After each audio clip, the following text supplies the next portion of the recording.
Hello everyone, welcome to Educational Channel and this is Srinand. So today we are going to continue the topic functions. So I'm going to tell you a briefing of the types of functions, okay? There are simple functions, composite functions, inverse functions, one, onto, many one, into. There are many functions, but we are going to discuss only the important ones, okay? So what is a 1 function? 1, right? Let's just take a function, f of x, okay, or f of y. F of y is equal to 2y minus 3, alright? This is a function. Now, what is 1 function? There are many definitions for 1 function or other types of functions also, but I'm gonna give a very simple function definition, okay? So we have to draw the graph for this function, alright? Now let me take it as x for convenience, okay? Or else we have to flip the axis over, f of x. This is the graph, just a rough one, okay?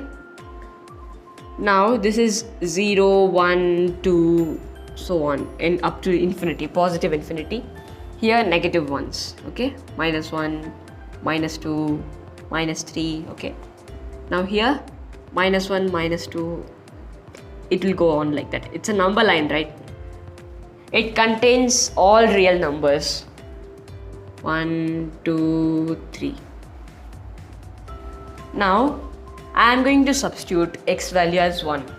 X is equal to 1. 2 into 1 minus 3 is -1. So x is 1, y is -1. So I am going to plot it here, okay? This is 1 point. X is 2. 2 into 2, 4. 4 minus 3. 4 minus 3 is 1. So x is 2, y is 1. Now I am going to substitute -1. X is -1. Then your answer will be -5. See, outputs are in the y-axis. Inputs are in the x-axis. And you're going to draw the graphs, okay? -4. -5,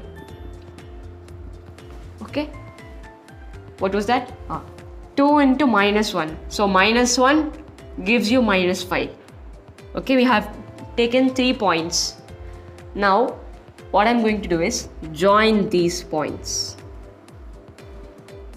It's a straight line, right? A straight line. Okay, so there's a straight line. And I'm allowed to draw a line or any line passing through this, okay? Let's take this one. How many times does the new line intersect the old line? 1 time, okay? I draw here. How many times? Just 1 time. The same way, I'm drawing another line like this. How many times it intersects? 1 time, right? So it is a 1 function. 1 time intersection, 1 function. That's all. Okay. So can I call any linear polynomial, right? Any linear polynomial or linear expression as a 1 function? Yes, it's true. Okay. Now what's a bijection? Bijection is called one of the types of a many one function, okay? First we will go to bijection. Here it intersects 1 time, right? The line intersects another line 1 time, so it's 1. Now what is a bijection? A bijection is simply a combination of 1 function. There is a function called 1 function, right? That 1 function, and it should be an onto function. What is onto? Onto means simply it's called range is equal to codomain, okay? It's very simple. Let's take this polynomial, okay? X square plus x plus 1. What is its possible range? You see, what I'm going to do is I'm going to substitute values, plot them on the graph, and I'm going to tell you what is the range.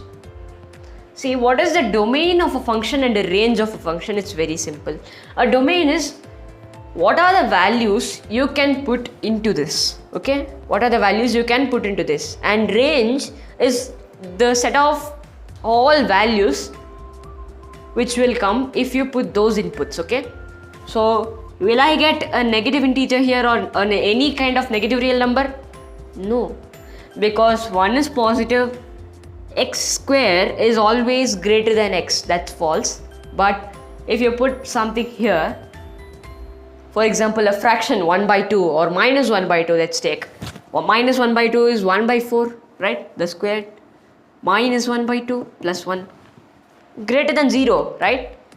Root 2 square, 2. 2 plus root 2 plus 1. All are positive. So you will get a positive number. And what's the least value of this function? What is the least value? It is 1, right? It is 1. The least value is 1. So the range belongs to, this is called a belongs to symbol, okay? Range belongs to 1 comma, what else? Can it be 0? No, it's of course not. If it is 0, you will get two roots which are omega and omega squared. Okay, they are imaginary, and we are talking only about the real numbers, right?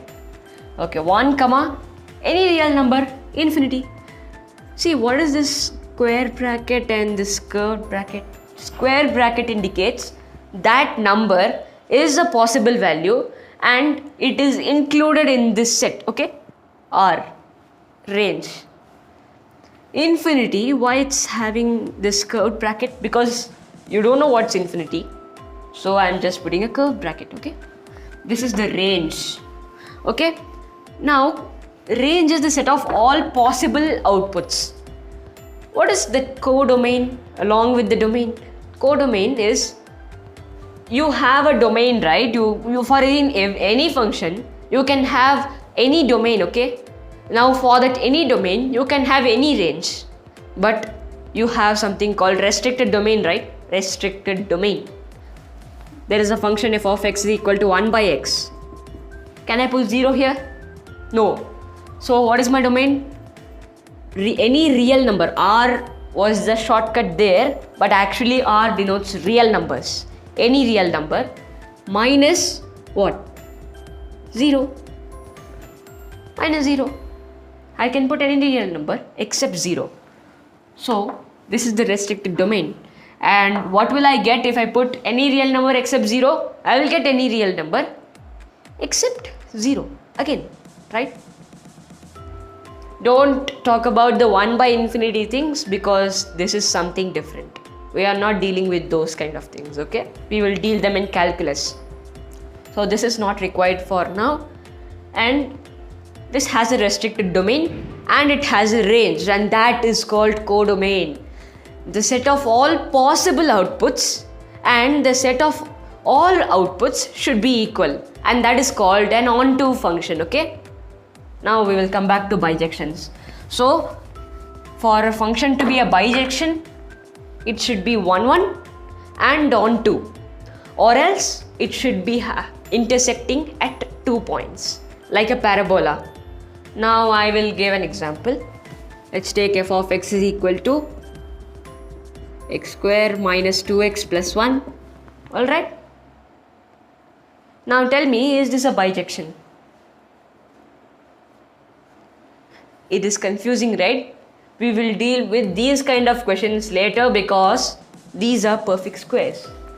Because it's x minus 1 whole square, right? Now let's just equate it to 0. Very simple. Now x is equal to just 1. So you might tell me it's not a bijection, right? And you are right, it's not a bijection. Yes. There are many stories regarding this in calculus, okay? Now f of x is equal to x square minus 3x plus 2.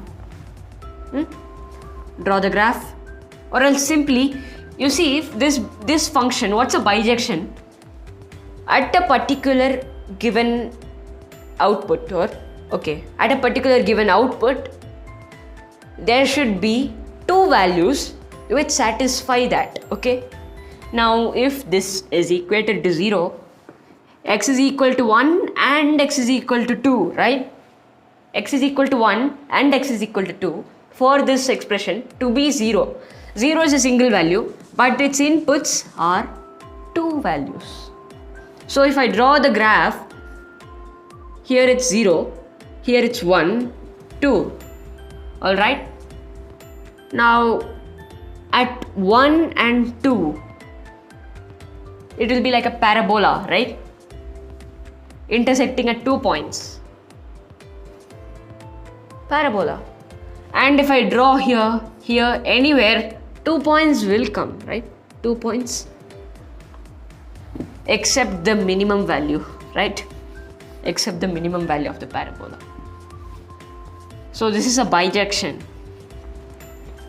And are bijections supposed to have only 2 points should intersect? No, even 1 point can intersect. There are many exceptional cases, alright? Okay, now let's talk about inverse functions. Inverse means reversed. Something is reversed. Okay, let's take an example. Let's just take a function, okay? 3x minus 230. Okay, 23. 3x minus 23 is a function. Now, f of 1. What is f of 1? 3 into 1 minus 23 minus 20. F of 2 minus 17, right? F of 3 minus 14, right? Minus 14. These are the inputs, these are the outputs. Okay? Now if I can go on till any number. My wish, because it's a 1-1 function and I will have infinite values of domain because there is no restriction here, right? I can put anything. There is no restriction in the question, right? Okay. Now f of what is equal to minus 14? F of what will give me minus 14? Here it's 3, so this thing should be equal to 3, right? Common sense. Now I am giving you f of something is equal to 2009. Okay? Minus 2009. What is this? It's very difficult, we might think, right? Okay. Now for this we have inverse functions. Inverse functions. See, f of x is this. Now if I want to find out inverse function, it's very simple. Equate this function to y, some variable. 3x minus 23 is equal to y. Now I have to find out x in terms of y. Alright? Very simple. I have to find out x in terms of y. So 3x is equal to y plus 23. X is equal to y plus 23 by 3. Alright. Now I gave a question, right? F of something is equal to 2009 or minus 2009. Minus 2009, okay? Now here x, here y. I want to find out x. Substitute minus 2009 plus 23 by 3 will give you the value of the thing which I have to find out. Okay? So this is called, x is called f inverse of minus 2009. This is equal to this value. Okay? If I is equal to this thing, right? 2009, 23. No need to calculate that. Okay? 23 by 3. F of this thing is equal to minus 2009. That's our common sense, right? Yeah, that's all. That is inverse function. Okay? And for the inverse to exist, the function should be a bijection. Okay? But not always. It can be a 1-1 function like this one also, right? A bijection means 1-1 and 1-2. So there are functions which seem to have a bijection, but they don't have a bijection. Okay? That's called the thing. Okay? And These inverse functions are called invertible functions. Invertible means can be inverted. That's the meaning, right? Invertible functions. So, seems very easy, right? Yeah, they will be easy. Okay? Okay, that's all for today. Thank you. Make sure you like and subscribe.